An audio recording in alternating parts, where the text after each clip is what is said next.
So I totally get, there's just so much, there's way better vibes at gay and lesbian bars, for sure. And after the groping incident, she was just a lot more comfortable hanging out at these lesbian bars than at the regular bars. As for spending the night with women she met, Ron says that this was innocent too. He said that Sneha would stay up with them for hours listening to music or talking or painting until they fell asleep. There was one particular time where she spent the night at an artist's place and came home the next morning covered in paint. Sneha just liked to see live music and grab a drink sometimes, and Ron was a musician, so he understood. Besides, both of them were independent people who worked very, very hard and were busy and sometimes had conflicting schedules. So if they wanted to go out, they could do so without one another. So Ron says while this might seem non-traditional to some, it doesn't mean that there was infidelity or any issues going on.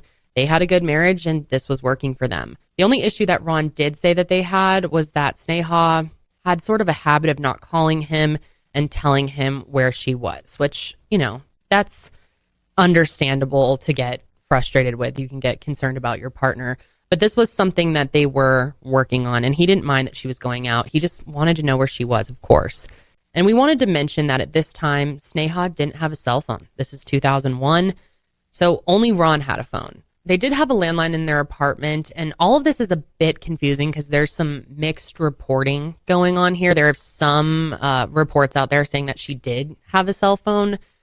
For the most part, it seems to be reported that she didn't. But anyway, this next incident allegedly happened about a week before Sneha's disappearance. According to NYPD Detective Richard Stark, Sneha's brother John told him that he and Sneha had been in a fight when she disappeared. This is what Richard said John told him.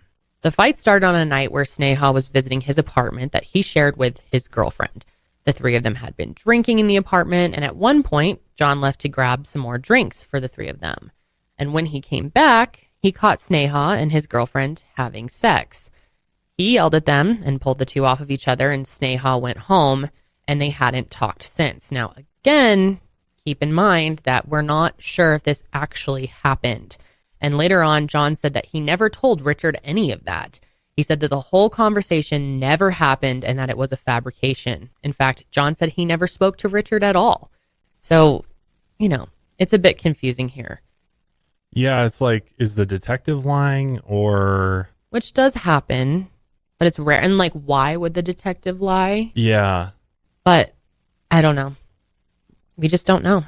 I do think there's, you know, and rightfully so, I think the family wants to protect Sneha's reputation and her memory and stuff, so I understand. Because there are so many people that will judge that. Exactly. You know, so I understand why they're saying this, but we don't know if it's true. We don't. I mean, the detective literally could have lied. But to make the claim, he first had to petition to have Sneha declared a victim of the September 11th attacks. A court-appointed surrogate guardian ad litem was appointed as a neutral party to speak on Sneha's behalf in her absence. The surrogate conducted their own investigation into Sneha's life to figure out the circumstances of her disappearance. This was because they needed to provide the court with evidence to prove that Sneha was at the World Trade Center when the attacks took place. Then the petition would be granted and Ron could claim the compensation fund money. But this led to another devastating blow to the family. The surrogate used the NYPD report to claim that there was no proof Sneha was at the World Trade Center on 9/11 or that she was even alive that day. This is despite the fact that the NYPD, including Detective Richard Stark, concluded Sneha had died in the attacks. In January 2004, the medical examiner's office took Sneha's name off the list of 9/11 victims. The medical examiner said this was because there was no evidence to show that Sneha was actually alive on 9/11. Sneha's family, as you can imagine, was completely devastated, and they were angry that the court was implying Sneha was a reckless person who had gotten herself killed on the 10th. So this created a court battle that lasted for years. The Victims' Compensation Fund closed during this time, so Ron couldn't collect on the claim no matter what the courts ruled, but he and the Phillips fought anyway. It was never about the money for them. It was to clear Sneha's name.